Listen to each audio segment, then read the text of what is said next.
What's going on, everybody? Bryan Fonseca back here, and today we are talking about a fight going on the zone in Puerto Rico. Subriel Matias is going to defend his IBF Super Lightweight Championship against Liam Paro from Australia, who is looking to play spoiler this Saturday evening. Subriel Matias is a monster. He is one of the hardest punchers in boxing, one of the most active punchers in boxing, and is somebody who is 20-1 with 20 knockouts. Liam Paro's 24-0, undefeated, 15 knockouts to his credit.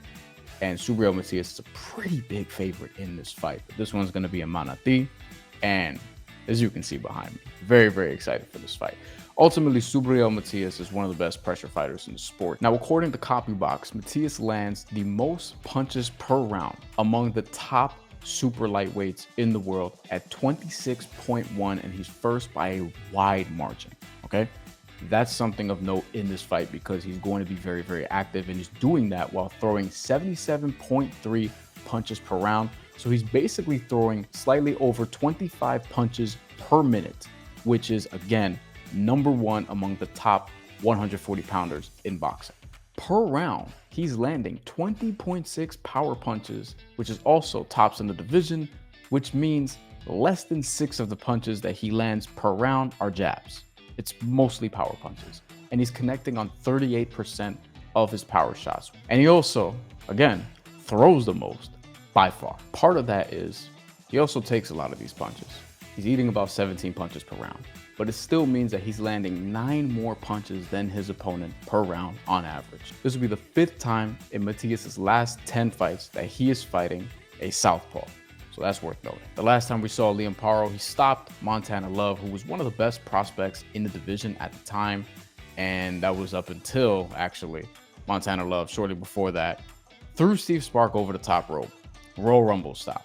If you watch wrestling, it was hilarious. But unfortunately, it was a disqualification loss for Montana Love. And we then saw Liam Paro beat him and move on to get #1 contendership opportunity for this fight. Now, I'm not going to lie to y'all. In terms of betting on this fight, it's pretty difficult to get value. But I like Subriel Matias to get the stoppage. I was looking at the rounds 7 through 12 in that range, 5 through 8. Ultimately landed at 5 through 8. 5 through 8, Subriel Matias to get the win. One prominent book has it at plus 170. This is where he's won 5 of his last 6 efforts. The wins have come between 5 through 8. And ultimately, he is a volume punching assassin. His one loss was avenged, and he's knocked out everyone he's been in the ring with. I think that streak will continue this Saturday night. That's all we have. Make sure that you also check out our preview and our bets video on Gervonta Davis versus Frank Martin, David Benavidez versus Alexander Gvozdyk. That's from the PBC on Amazon card, so that's why this video is not combined with that one. But be sure to check that out because we have some plays there as well. That's all we have for this week. Make sure you follow along, track your picks on the Action Network app, and most importantly, enjoy the fights. Take care.